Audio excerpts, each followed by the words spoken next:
ये हम निकालेंगे यूहन्ना उसका 10 और उसका 10वां वचन। चोर किसी और काम के लिए नहीं परंतु केवल चोरी करने और घात करने और नष्ट करने को आता है। मैं इसलिए आया कि जीवन पाए और बहुत आयत से पाए। यही पिछले रविवार को पापा ने इस वचन में से लिया था, यूहन्ना 10 का 10। ये वचन यूं कहता है, इसका ऊपर वाला भाग आप छोड़ के दूसरे वाले भाग में आओ। मैं इसलिए आया कि वे जीवन पाए और बहुत आयत से जीवन पाए। बोली बहुत आयत का जीवन। अगर आप यूहन्ना को देखोगे तो यूहन्ना में 3 मेजर बात बोली गई है, 3 मुख्य बात बोली गई है, प्रेम और ज्योति और जीवन। बोलिए प्रेम, ज्योति, जीवन। ये 3 बात यूहन्ना की एंजल में हम देखते हैं, यूहन्ना की पुस्तक में हम देखते हैं, यूहन्ना के इस सुसमाचार वाले पुस्तक में हम देखते हैं। क्या है ये? शुरू ही कैसे करता है? शुरू कैसे करता है ये? In the beginning was the word. आदि में वचन था, वचन परमेश्वर के साथ था, वचन ही परमेश्वर था। वो वचन जो था देहधारी हमारे बीच में आया और वो ज्योति बनकर अंधकार में आया। इंट्रोड्यूस कैसे करता हमें आरंभिक परमेश्वर को, मसीह यीशु को दिखाता कैसे? बोलिए ज्योति से। वो जब आया, मतलब ज्योति जब आई, अंधकार हट गया। हेलो, ये मैं पिछले सप्ताह का ही आपको बता रहा हूं। ज्योति जब आया, अंधकार हट गया। वचन कहता है शुरुआत में, उत्पत्ति में पृथ्वी बेडौल माने आकार रहित, बेडौल और सुनसान पड़ी थी। गहरे जल के ऊपर परमेश्वर का आत्मा मंडराता था, लेकिन पूरा क्या था? अंधकार से, गहरे अंधकार से गिरा। मतलब गहरा अंधकार मतलब वो अंधकार नहीं जो जब भी चांद नहीं होती है या कोई रोशनी नहीं होती तब हमें कुछ नहीं दिखता, वो वाला अंधकार नहीं। अंधकार मतलब ऐसा अंधकार, सुनसान वाला अंधकार जिसको हम सोच नहीं सकते, ऐसा अंधकार था। लेकिन परमेश्वर का एक शब्द, एक वचन परमेश्वर के मुंह से निकला। क्या वचन था? उजियाला हो। उजियाला हो जब बोला तो उजियाला हो गया। उजियाला के होते ही मैंने आपको पिछले संडे एक मैंने आपको टर्म दिया था, हिब्रू का एक टर्म दिया था। इसका नाम क्या है? हाँ?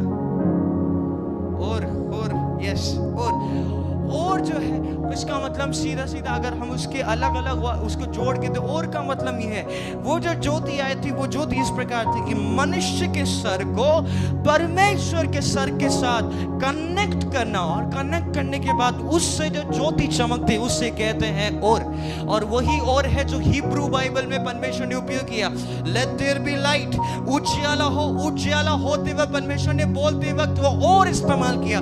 माने इंसान की शुरुआत से पहले परमेश्वर ने इंसान को अपने से कनेक्ट कर दिया। दूसरे शब्दों में बोलो, परमेश्वर का जीवन और इंसान का जीवन क्या हो गया? Hello, hallelujah. मतलब यीशु मसीह आया तो वापिस से अपने जीवन को आपको देने आया। सबसे पहले उत्पत्ति में परमेश्वर ने क्या किया था? उजियाला हो बोलते क्या हुआ था? हमारा जीवन और परमेश्वर का जीवन एक हो गया। वापिस से वचन कहता है जब दूसरा आदम आया तब जीवन। आपको ये वचन पढ़ना है, मैं आपको बताता हूं। दूसरा आदम आया, दूसरा कोरिन्थियों 15 उसका 45 फुर्ती से निकालिए, हमारे पास समय की कमी है।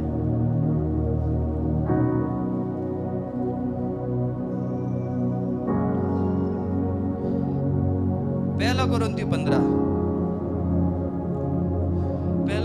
15 उसका 45।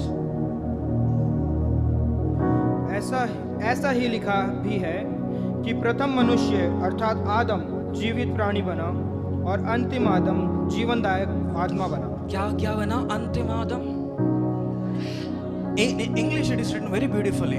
So it is written the first man Adam became a living being. इस बीच में आप ट्रांसलेट कर देना, जब भी मैं इंग्लिश में बोलूँ ट्रांसलेट कर देना, है ना? So it is written the first man Adam became a living being. मतलब सबसे पहले आदम जो था वो जीवित प्राणी बन गया, लेकिन the last Adam became a life giving spirit. Life giving माने जीवन देने वाला। हालेलुया। पहले आदम को परमेश्वर ने जीवित बनाया, लेकिन परमेश्वर ने कैसे बनाया? In the very beginning when God created Adam, शुरुआत के समय में जब परमेश्वर ने आदम की रचना करी, he said, in let us make man in our own likeness and in our image. हम मनुष्य को बनाते हैं हमारी अपनी समानता में, अपनी स्वरूप में। अपनी समानता और that means God's creation is just like him. परमेश्वर की रचना बिल्कुल परमेश्वर के समान। आदम और परमेश्वर में कोई अंतर नहीं है। There is no difference between Adam and God. परमेश्वर और आदम में कोई भी डिफरेंस नहीं है। In in Psalm, I don't remember the verse.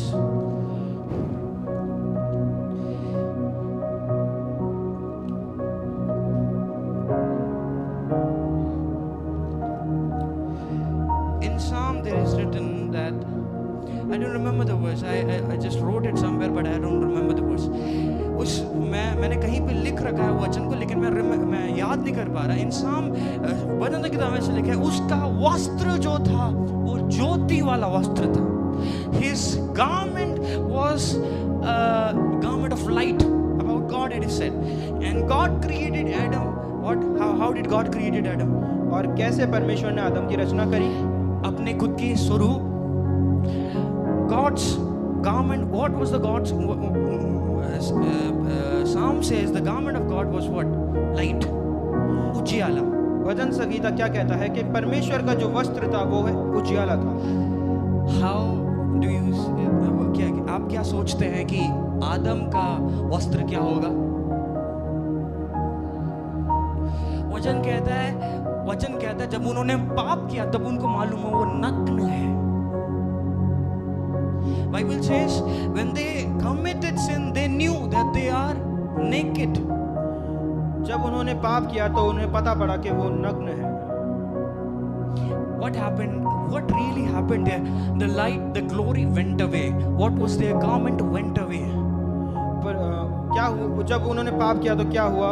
परमेश्वर की सामर्थ, परमेश्वर का कार्य वहां से छिन गया। हालेलुया। आपको समझ में आ रहा है मैं क्या कह रहा हूँ? मैं थोड़ा गहरा जाना चाहता हूँ। अब थोड़ा गहरा जाना चाहता हूँ। आप सब मेरे साथ रहेंगे?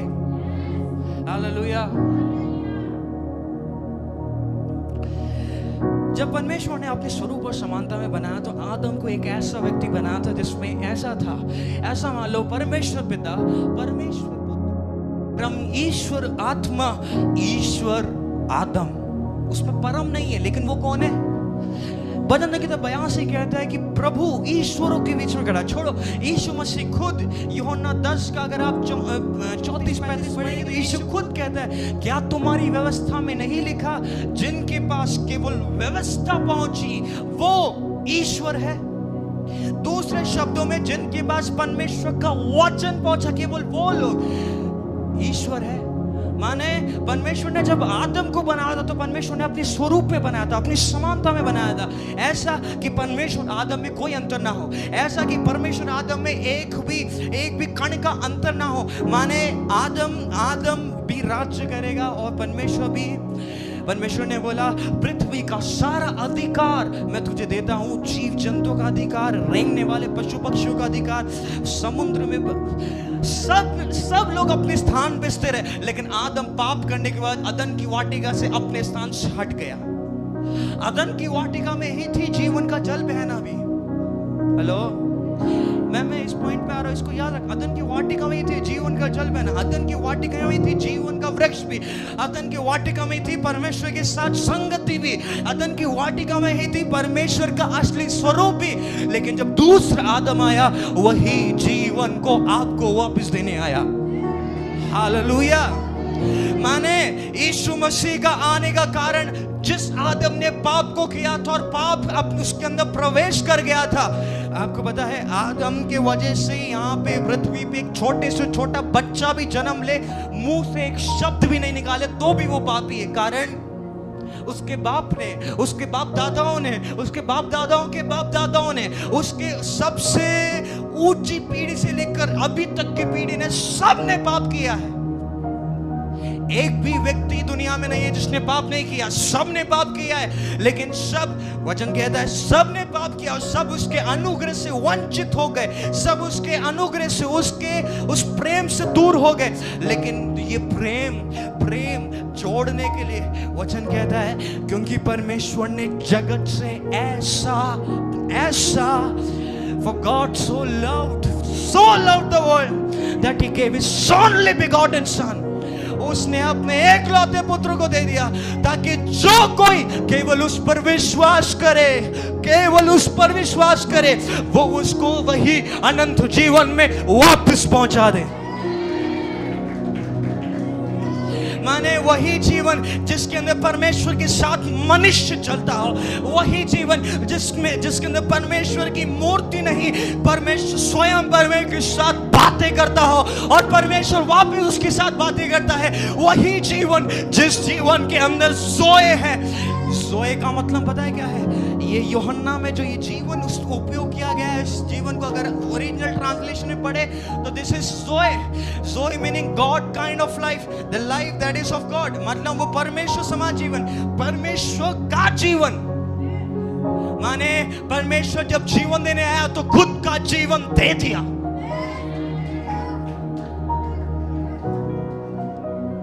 आज मैंने बोला ना, उंडेले जाने का है आज जीवन आपके ऊपर उंडेला जाएगा, सेवकाई आपके ऊपर उंडेली जाएगी, परमेश्वर का जीवन आपके ऊपर उंडेला जाएगा। आपके ऊपर आज कुछ अद्भुत कार्य परमेश्वर करने जा रहा है। Hallelujah, hallelujah.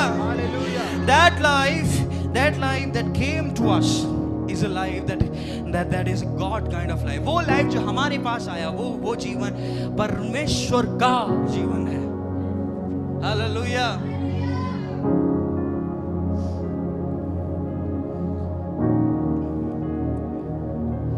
बाइबल कहता है कि मैं आया जीवन देने के लिए, परंतु बहुतायत का, बोले बहुतायत का।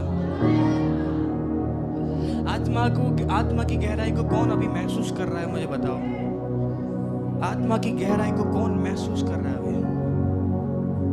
हालेलुया।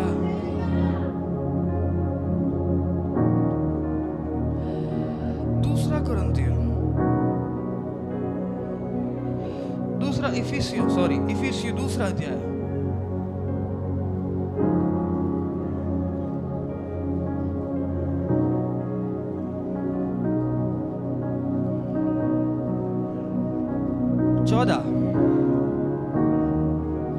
क्योंकि वही हमारा मेल है जिसने दोनों को एक कर लिया और अलग करने वाली दीवार को जो बीच में थी ढा दिया। 18।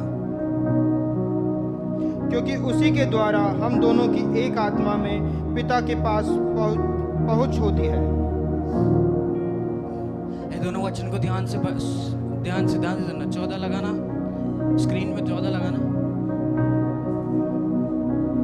क्योंकि वही हमारा मेल है। कौन हमारा मेल है? प्रभु यीशु। प्रभु यीशु, बोले प्रभु यीशु। वही हमारा मेल है जिसने दोनों को एक कर दिया। कौन दोनों को? उसको और हमको।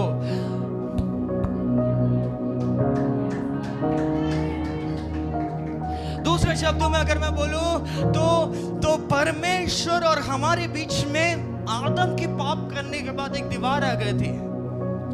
उस दीवार को मूसा ने बाद में वर्णित किया अति पवित्र स्थान और पवित्र स्थान। इन दोनों के बीच में एक सेपरेशन है। There is a separation between holiest of the holy place and the holy place. In the holiest of the holy place, there only once or twice a year the priest can enter. ये अति पवित्र स्थान और पवित्र स्थान के बीच में एक सेपरेशन है। एक सेपरेशन, समझ गए? एक हाँ, वो भी इंग्लिश हो गया ना। भाग एक भाग है, करेक्ट, गुड। एक भाग है। इस भाग को पवित्र स्थान छोड़ो, बाहर का आंगन में भी मैं और आप लोग प्रवेश नहीं कर सकते थे। अति पवित्र स्थान में क्या है? परमेश्वर की खुद की उपस्थिति। वहां पे कोई जा नहीं सकता। कोई जाएगा तो लहू लेके जाना है। किस लिए? पता है बाइबल क्या कहता है? पाप की सजा क्या है? मैं आपको इस लहू ले जाने का मैं अर्थ समझाता हूँ। निकाल Romans chapter 6 verse 23. रोमियो उसका 6 अध्याय उसका 23वां वचन। परंतु मुझे अपने अंगों में दूसरे प्रकार की व्यवस्था दिखाई पड़ती है।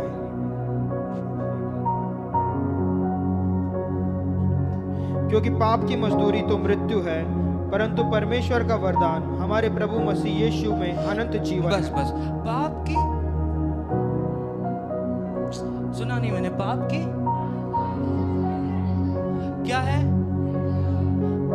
मतलब मैंने झूठ बोला, क्या मैंने पाप किया? हाँ? ये नहीं बोलना बहुत कॉमनाइज हो गया, इसलिए नहीं है। झूठ बोलना भी पाप है जी।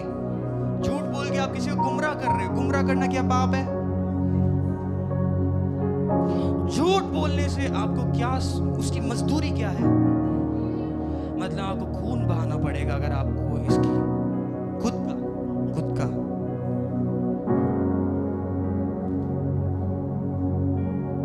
ये भी परमेश्वर की, ये पहले से परमेश्वर का नियम है। हेलो, आप लोग इधर है? If at all you didn't understand, please let me know.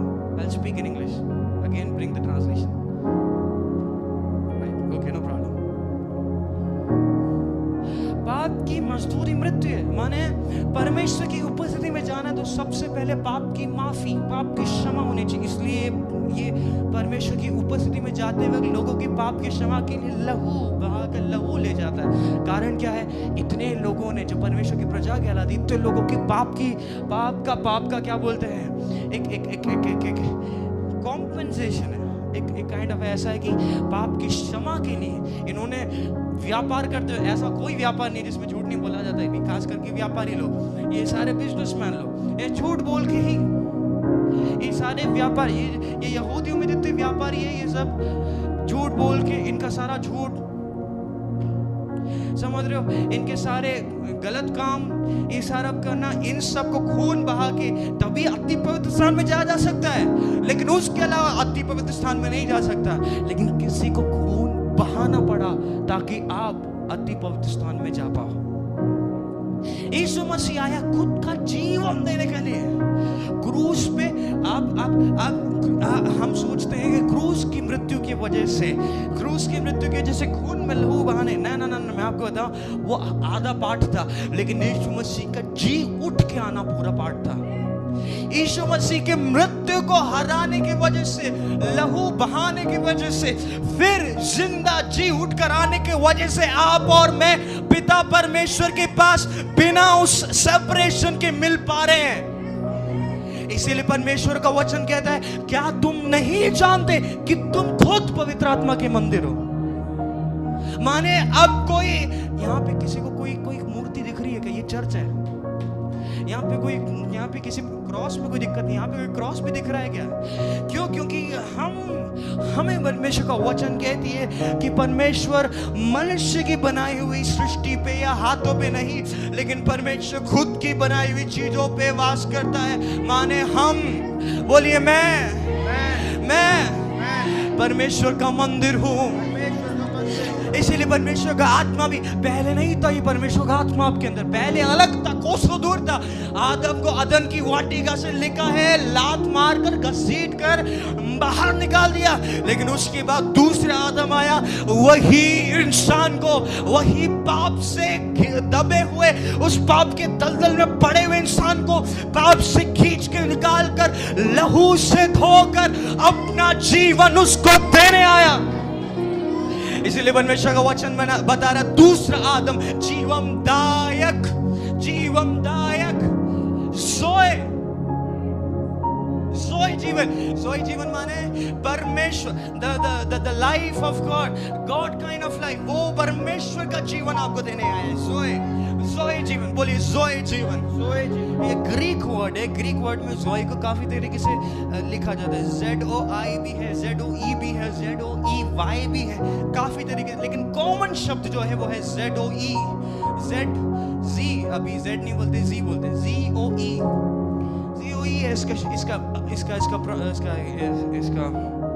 Word, इसके ना प्रोनाउंसिएशन थोड़ा होगा, आप समझ गए?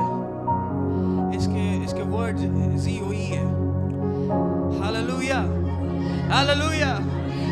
बोले परमेश्वर मुझे अपना जीवन देने आया है। परमेश्वर मुझे अपना जीवन दे। सीने पे हाथ रख के, जेन साइड भी क्या कर रहे हैं आप लोग, जेन साइड सीने पे हाथ रख के, परमेश्वर मुझे अपना जीवन देने आया है। परमेश्वर मुझे अपना जीवन देने आया है। इसमें लिखा है परमेश्वर, इसमें जब हमने अभी दूसरे सॉरी इसी नहीं इसी में नहीं, दूसरा इफिसियंस का दूसरा अध्याय जब हम पढ़ा तो उसमें लिखा है उसके मेल की वजह से हम परमेश्वर के साथ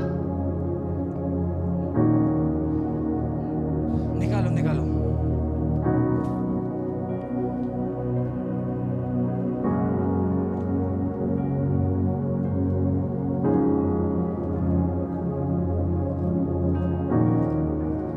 क्योंकि वही हमारा मेल है जिसने दोनों को एक कर लिया। बस वही हमारा मेल है।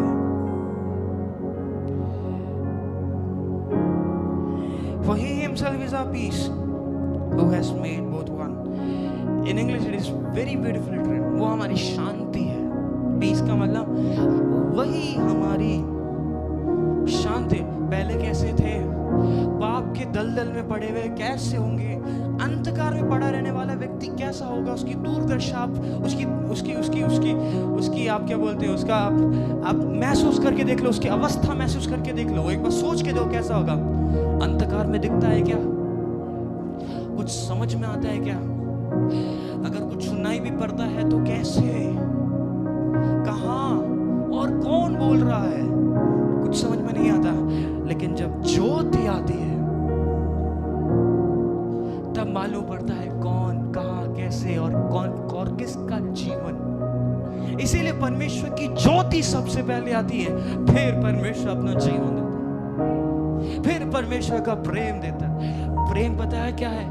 ऐसा प्रेम आपने अनुभव नहीं किया हो, ऐसा प्रेम पति पत्नी के बीच में ना हो, वैसा प्रेम, ऐसा प्रेम जो अपनी माँ अपने जन्म देने वाले बच्चों को ना करने पाए, ऐसा प्रेम जो दुनिया में किसी भी व्यक्ति ने अनुभव नहीं किया, ऐसा प्रेम परमेश्वर करता है। पता है परमेश्वर का वचन क्या कहता है? दूध पिलाने वाली माँ भी तुझे भूल जाएगी, लेकिन मैं तुझे कभी नहीं भूलूंगा। तेरा चित्र, हम यहाँ पे परमेश्वर की मूर्ति खोद के बनाने में लगे हैं। परमेश्वर वहां पे हमारा चित्र अपने हथेलियों पे खोद कर, अपने हथेलियों पे खोद के माने एक टैटू करने वाले लोग होते हैं ना, वो अपने शरीर पे खोद के बनाते हैं, फिर वो जीवन भर नहीं मिटता।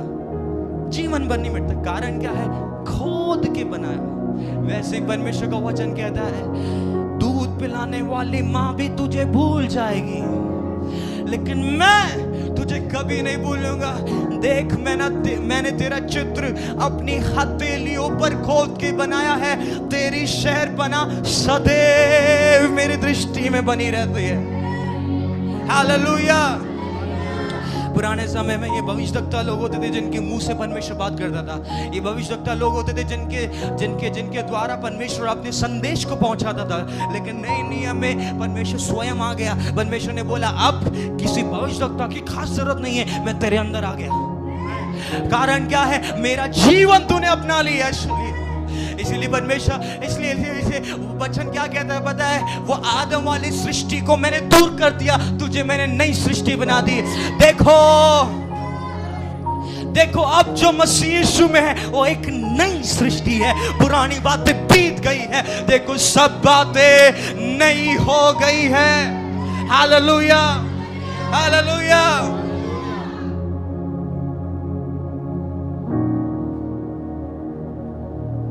Hallelujah, hallelujah.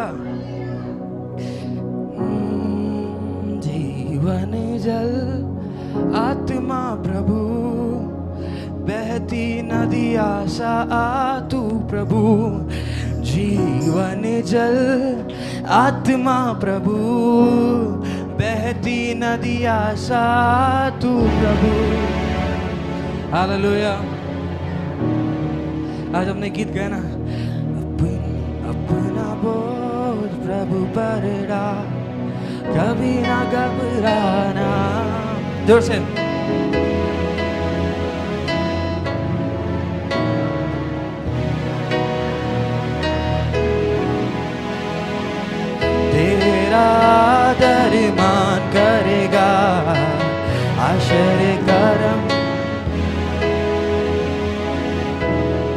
माता पिता यदि छोड़ देवे वो तो गले से लगाएगा। माता पिता यदि छोड़ देवे वो तो गले से लगाएगा। तेरा दरमान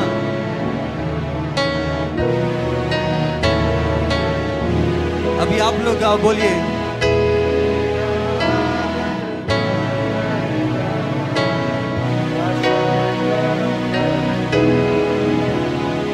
हालेलुया हालेलुया हालेलुया। यीशु का एक काम था इस पृथ्वी पे। यीशु मसीह कहता है कि मैं जीवन देने आया, लेने नहीं आया। हमने काफी सारे लोग देखे हैं, बहुत सारे तरीके से इस दुनिया में अवतार लेकर आए हुए। सबके हाथ में लेने के लिए था, देने के लिए नहीं था।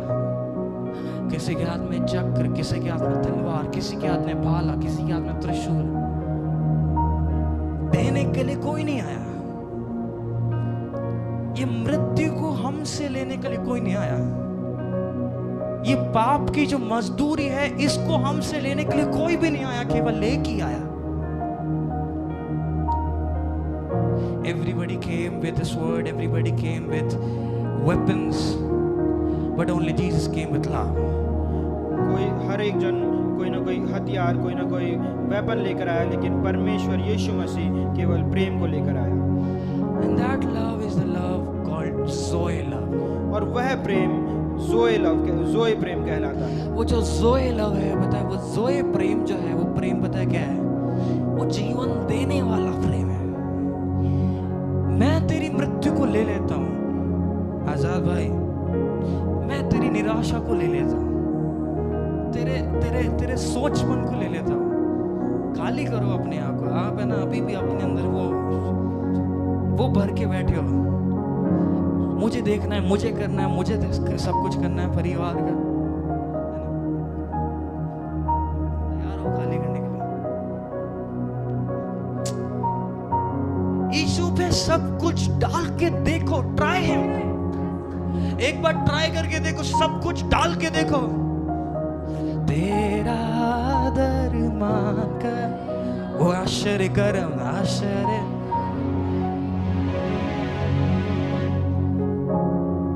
Hallelujah hallelujah. ऐसा लिखा है, बाइबल ऐसा कहता है, ना कि केवल तेरे को प्रेम किया, ना कि केवल तेरी मृत्यु मैंने ले ली। बाइबल पता है क्या कहता है? पहला कुरिन्थी 15 अध्याय को आप पढ़ के देखना। मैं वर्ष में लिखा हुआ हूँ लेकिन मुझे खोलने में टाइम लगेगा अभी। आप बाद में पढ़ के देखना। उसके शायद 26 वाइट में मैं ध्यान याद नहीं है, 26 या 24 में कहीं भी लिखा है, आखिरी शत्रु मृत्यु थी। सबसे आखिरी शत्रु मृत्यु थी। शत्रु वो वही था शत्रु। आपका यीशु ने पाप ले लिया, आपका यीशु ने सारा बोझ ले लिया, क्रूस पे बलिदान हो गया, खून बहा दिया, आपके पापों की क्षमा के लिए खून बहा दिया। लेकिन अगर यीशु मृत्यु से हार जाता तो उसके खून बहाने का कोई भी परिणाम नहीं निकलता। लेकिन क्योंकि तीसरे दिन भूकंप आया, तीसरे दिन रोमन सत्ता की वो जो छाप थी, वो मोहर थी, वो जंजीरों के साथ उस कब्र के बाहर से टूट गई। कब्र अपने आप खुल गई। उस कब्र के खुलने के वजह से आज भी लोग जीवन को पाते हैं। उस कब्र के खुलने के वजह से आज आपको परमेश्वर ने अपना जीवन दे दिया है। ना कि केवल जीवन दिया है, पता है परमेश्वर को जैसे अपनाओगे वैसा। इसीलिए तो आप देखते हैं काफी लोग बाहर से आते हैं। क्यों आते हैं? क्योंकि वो यीशु को चंगाई करने वाला देखते हैं, उनको चंगाई मिलती है। वो यीशु मसीह को छुटकारा देने वाला समझते हैं, यीशु उनको छुटकारा देता है। वो इतने बड़े बंधनों में आते हैं, वो यीशु को बचाने वाला सोच के आते हैं, यीशु ने बचाता है। लेकिन यीशु को प्रेम ही नहीं देखते वो। जब आप यीशु को प्रेमी की नजर से देखोगे, यीशु मसीह को आप प्रेम करने वाले की नजर में देखोगे, उसका प्रेम आपको बाहों में भर देगा। माता पिता यदि छोड़ देवे वो तो गले से लगा लगाएगा। माता पिता यदि छोड़ देवे वो तो गले से लगाएगा तेरा दर्द।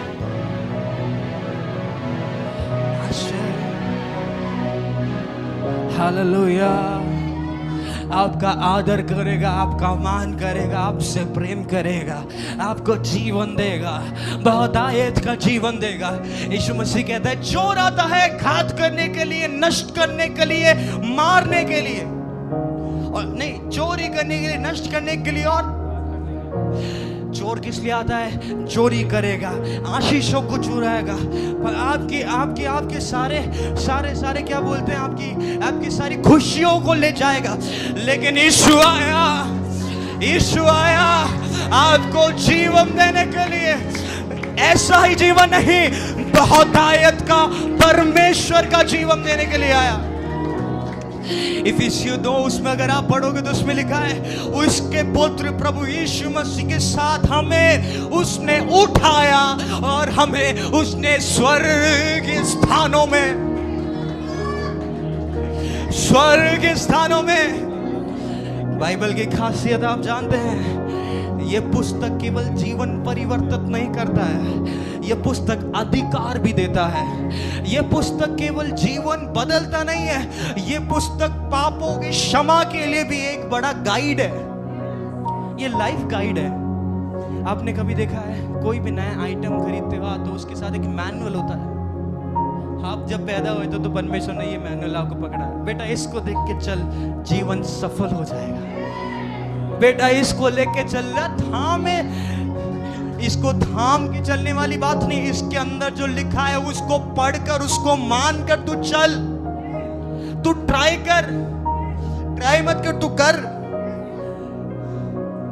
आप अपने जीवन को कंप्लीटली परिवर्तित होता देखोगे।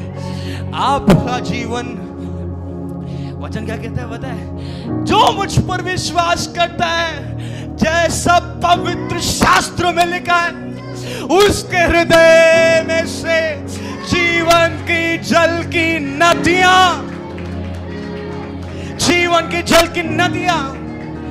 क्या बताऊं, आपके अंदर तो जीवन आया, आपके द्वारा बहुतों को जीवन मिला।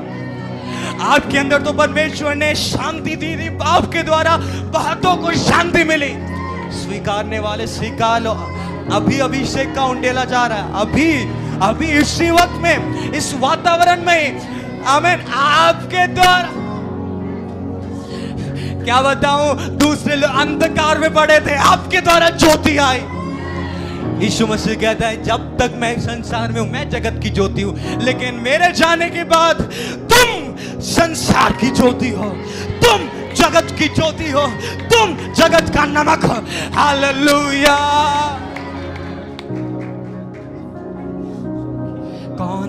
कौन है राजाओं का राजा? कौन है दुनिया का बादशाह? कौन है राजाओं का राजा?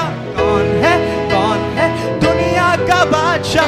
यीशु है उसका नाम, यीशु है उसका, तो करो जय जयकार।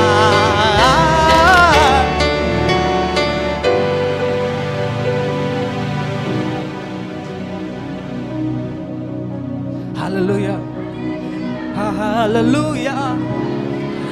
आज एक आनंद का माहौल परमेश्वर देने जा रहा है। परमेश्वर इस वातावरण में, परमेश्वर आपकी अशांति को दूर कर देगा। इस वातावरण परमेश्वर आपकी अवस्था को पलट देगा। इस वातावरण में आपके ऊपर परमेश्वर कुछ उंडेल रहा है। आपने सुना क्या मैंने क्या बोला? परमेश्वर उंडेल रहा है आपकी निराशा को लेने, आपकी अशांति को लेने, आपकी तकलीफ को लेकर अपने जीवन को देने। ये मृत्यु का जो आत्मा है यही लाता है। आपको पता है, डॉक्टर्स लोग कहते हैं, doctor says is this, that every disease is a slow death. Am I right sir? Doctor कहते हैं कि हर एक बीमारी धीमी गति के मृत्यु की तरफ जाती है। That means every disease that you get is leading to you in death in a very fast pace. जो कभी भी आपको कोई भी बीमारी आती है तो आपको बहुत तेजी गति के साथ आपको मृत्यु की तरफ ले जाती है। Same case with evil spirit, यही सेम चीज दुष्ट आत्मा के साथ भी है। यही बात दुष्ट आत्मा के साथ भी। दुष्ट आत्मा भी आपको अगर अंदर से जकड़ती है। आपने सुना है, जो लोग जानते नहीं उसकी दुष्ट आत्मा माने ये ऊपर की हवा कितने लोग सुना है? दुष्ट आत्मा नहीं जानने वाले, ऊपर की हवा। ये ऊपर की हवा भी जब आती है तो ये आपको अंदर से जकड़ देती है, बीमारी करती है, चोट देती है, नाश करती है। चोरी करने, नाश करने, घात करने आता है। ये ऊपर की हवा भी है, लेकिन उस ऊपर की हवा को निकाल कर नीचे की हवा बना देता है। हाँ, वो प्रभु यीशु मसीह का आत्मा उस ऊपर की हवा को निकाल के पांव तले दबा देता। सांप और बिच्छू को चलने का अधिकार मैंने तुम्हें दिया है, और शत्रु की कोई सामर्थ तुम पर प्रबल नहीं होगी। ये जब पवित्र आत्मा आता है ना, पवित्र आत्मा के फल आप मुझे बताओ। वरदान भूल जाओ आज। फल मुझे बताओ। प्रेम, धीरज, शांति, आनंद। ओहो हो, हालेलुया। पवित्र आत्मा अंदर आ गया, प्रेम आ गया। पवित्र आत्मा अंदर आ गया, शांति आ गई। पवित्र आत्मा अंदर आ गया, आनंद आ गया, जीवन आ गया। हालेलुया। आपको एक बात बताओ, ये जब परमेश्वर का ये जोई जीवन आ जाता है, वचन कहता है हम उसी तेजस्वी रूप में अंश करके, किसी तेजस्वी रूप में, परमेश्वर की उसी तेजस्वी रूप में अंश करके बदलते जाते हैं। माने अब दिन बर दिन प्रभु यीशु समान, अब दिन बर दिन प्रभु यीशु जैसा आप बोलोगे, प्रभु बोल रहा है जैसे आप चलोगे, प्रभु चल रहा है जैसे आप कुछ कार्य करोगे। ओहो, परमेश्वर की आत्मा का भारी काम उसमें होना है। हालेलुया। उंडेला जाता जा रहा है। कितने लोग पकड़ रहे हैं मुझे नहीं पता, कितने लोग पकड़ रहे हैं मैं नहीं जानता, लेकिन मैं एक चीज जानता जरूर हूं, आज यहां जीवन की नदियां बह रही है। हालेलुया। कौन है राजाओं का राज? कौन है? यीशु है उसका नाम। ओ यीशु है तो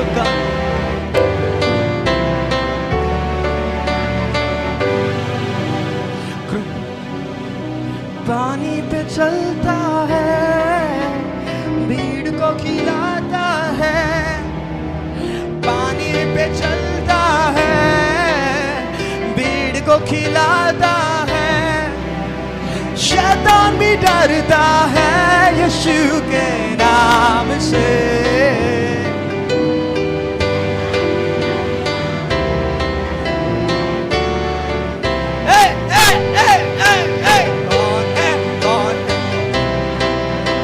खड़े हो जाइए। दुनिया का बादशाह कौन है? राजाओं का राजा। बोलिए, जोर से बोलिए तो करो जय जयकार। Hallelujah, hallelujah. ये जीवन को कौन कौन चाहता है? मैं आपसे बोला, इस जीवन को, life that will transform your life, जीवन जो आपके जीवन को परिवर्तन, बहुतायत का जीवन। रोशनी आई, अंधकार हट गया, रोशनी के आते ही परमेश्वर का जीवन भी आ गया, जीवन के आते परमेश्वर का प्रेम भी आ गया। आज ये वचन हमारी जरूरत थी। अभी भी सच बताऊं तो समय की कमी की वजह से मैं बंद करना चाह रहा हूं, वरना परमेश्वर की आत्मा तो बोल रही है इनको आज तू जीवन दे, भर कर भेज। ओ हालेलुया। आनंद ही आनंद है मेरे यीशु। पीछे में लेडीज और यहाँ पे जेंट्स, एकदम शांत। आप भी गाओ, आप भी गाओ। आनंद ही आनंद है। ओ मेरा क्षमा हुआ, श्राप मेरा निकल गया यीशु के रक्त द्वारा। बोलिए, पाप मेरा क्षमा हो, श्राप मेरा निकल गया यीशु के रक्त द्वारा। नया जीवन यीशु में, कृपा जीवन यीशु में, पवित्र आत्मा द्वारा। जोर से पवित्र। Hallelujah, hallelujah. इफिसियों उसका दूसरा अध्याय, उसका 6, 7, 8 एक बार पढ़िए। शठाला महाटे के स्मेलाया। और मसीह यीशु में उसके साथ उठाया। सब लोग कोई बात नहीं, बैठ जाइए, नो प्रॉब्लम, बैठ जाइए। सब लोग बोलिए, और मसीह यीशु के साथ, मसीह यीशु में उसके साथ उठाया। एक मिनट, इसके अंदर मेरे को ट्रांसलेशन की जरूरत पड़ेगी। प्लीज रिपीट आफ्टर मी, मेरे साथ दोहराइए। प्लीज रिपीट आफ्टर मी, मेरे साथ दोहराइए। एंड रेज द सब टुगेदर। और स्वर्गीय स्थानों में उसके साथ मसीह यीशु के साथ मुझे उठाया। और मसीह यीशु में उसके साथ उठाया। Now there will be a change. Now we'll change something. Okay here. इसमें कुछ परिवर्तन है। और मसीह यीशु में उसके साथ मुझे उठाया। And raised me up together. Okay? We're gonna say this like this. We're gonna repeat this verse like this. और हम इस वचन को फिर से दोहराएंगे। इस तरीके से दोहराएंगे। And raised us and raised me up together. और मुझे उसके साथ उठाया। हाँ बोलिए। और मसीह यीशु में मुझे उसके साथ उठाया। And made me sit together in heavenly places in Christ Jesus. और मुझे स्वर्गीय स्थानों में उसके साथ बैठाया। Next verse. अगली आयत। कि वह अपनी उस कृपा से जो मसीह यीशु में है मुझ पर, and that in the ages to come he might show the exceeding riches of his grace in his kindness toward me in Christ Jesus. कि वह अपनी उस कृपा से जो मसीह यीशु में मुझ पर है आने वाले समयों में अपने अनुग्रह का असीम धन दिखाए। बोलिए। मुझ पर है आने वाले समयों में अपने अनुग्रह का असीम धन दिखाए। Next verse. अगला वचन। For by grace you have been saved through faith, and that not of yourself, it is the gift of God. ऐसे बड़ी, for by grace I have been saved through faith. क्योंकि विश्वास के द्वारा अनुग्रह ही से हमारा उद्धार हुआ। मेरा उद्धार हुआ है।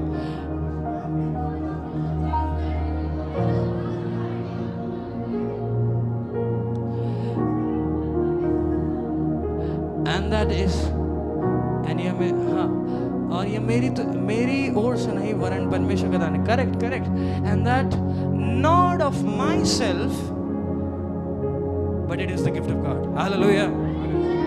Now see. और यह मेरी ओर से नहीं परंतु परमेश्वर का दान है। अब देखो। अब सुनिए, पाप की मजदूरी क्या है? यहाँ पे क्या लिखा है? ग्रेस, अनुग्रह। क्योंकि अनुग्रह से उद्धार होना है तो ये पाप जाना है, मोक्ष मिलना है तो ये मोक्ष नहीं मिल सकता जब तक हम पवित्र नहीं हैं। मोक्ष मिलना है तो ये उद्धार मिलना है तो मैं कैसे आपको समझा? मोक्ष का और गहरा शब्द मुझे बताओ। मोक्ष के अलावा और गहरा शब्द है? उद्धार और मोक्ष के अलावा और गहरा शब्द है? ये उद्धार आपको मिलना है, कुछ नहीं करना, यीशु मसीह पर विश्वास करना और आपके ऊपर वो जीवन वो उंडेल देगा। मृत्यु को दूर कर जीवन वो उंडेल देगा। क्या करना है? केवल जोर से बोलिए क्या? हालेलुया। अनुग्रह से मेरा उद्धार हुआ है। मेरा और आपका कैसा अनुग्रह? प्रभु यीशु मसीह का अनुग्रह। किस प्रकार का अनुग्रह? जीवनदायक अनुग्रह। हालेलुया। इतना बड़ा जीवन दाया कि वो हमारे अंदर आके रहकर बोलता है। पता है मजे की बात क्या है? मूसा अपने लाठी उठाकर लाल समुद्र को अलग करता है। वो परमेश्वर की ओर देखकर बोलता है, परमेश्वर तूने किया। परमेश्वर बोलता तूने किया। फिर मूसा फिर ऊपर तूने किया। परमेश्वर भी तूने किया। यही बात नए नियम में है। जो मुझ पर विश्वास करता है, जैसा पवित्र शास्त्र में, उसके हृदय में से। हृदय में तो तू है ना प्रभु, फिर मेरे हृदय में से कैसे जा रहा है? नहीं, तेरे हृदय में से। नहीं नहीं नहीं नहीं, परमेश्वर तू मेरे अंदर है। इसलिए यूहन्ना अपने इस पुस्तक में, greater is he that is in me than he that is in the world. यूहन्ना अपनी पहला यूहन्ना 3:1 में, 3:1 है, याद नहीं आ रहा मुझे, 3 का समथिंग है। पहले यूहन्ना में लिखा है, उसने लिखा है मुझ में जो है वो इस संसार से, मतलब जो मेरे अंदर है वही तो इस नदी को बहा रहा है। नहीं नहीं नहीं नहीं नहीं, जो मुझ पर विश्वास करता है, जैसा पवित्र शास्त्र में लिखा है, उसके मृत्यु कहां गई?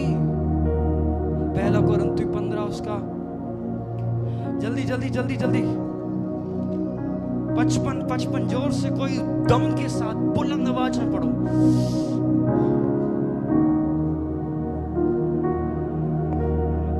पहला कोरिन्थियों 15 का 55 जोर से। हे मृत्यु तेरी जय कहां रही? हे मृत्यु तेरा डंक कहां रहा? Next verse, next verse. मृत्यु का डंक पाप है। अयो अयो, पाप का बल व्यवस्था है। कहां है मेरा बाइबल? पाप का बल क्या है? ये मृत्यु का डंक क्या है? मतलब आपने पाप किया तो क्या आ गया? मृत्यु आ गया। लेकिन ये व्यवस्था को परमेश्वर ने, मनुष्य पूरा ना कर पाया, इसीलिए परमेश्वर स्वयं मनुष्य बनकर आ गया। व्यवस्था में करीब 600 समथिंग, में प्रॉपर नंबर मेरे को याद था, मैं भूल गया। व्यवस्था में ये नंबर, ये 600 समथिंग व्यवस्थाएं थी, लॉ थे, क्या बोलते, आज्ञाएं थी। 600 की 600, मतलब जितने भी 600 के आगे भी था, 600 समथिंग समथिंग था, 600 की 613 आज्ञाएं बिना मिस्टेक के प्रभु यीशु मसीह ने पूरा कर धर्मी ठहर कर उसने हमारी मृत्यु को ली। पूरे इतिहास में कोई धर्मी नहीं, केवल एक ही जिसने, सब अवतार में भी झूठ बोलने वाले थे, सब अवतार में भी भरमाने वाले थे, केवल एक यीशु था जिसने झूठ नहीं बोला। 600 के 613 व्यवस्था का पालन कर धर्मी होकर अधर्मियों के लिए मरा। वचन कहता है एक धर्मी व्यक्ति के लिए, एक दोस्त के लिए, एक दोस्त शायद प्राण दे सकता है, लेकिन किसी पापी के लिए कोई प्राण नहीं देगा। मैं इस पृथ्वी पर आया ताकि तुम जीवन पाओ, नॉर्मल जीवन नहीं, बहुतायत का जीवन। इसलिए आज हम बोल रहे हैं, हे मृत्यु तेरी विजय। जोर से बोलिए, हे मृत्यु तेरी जय कहाँ रही? इसका पहला, हे मृत्यु तेरा डंक। हालेलुया।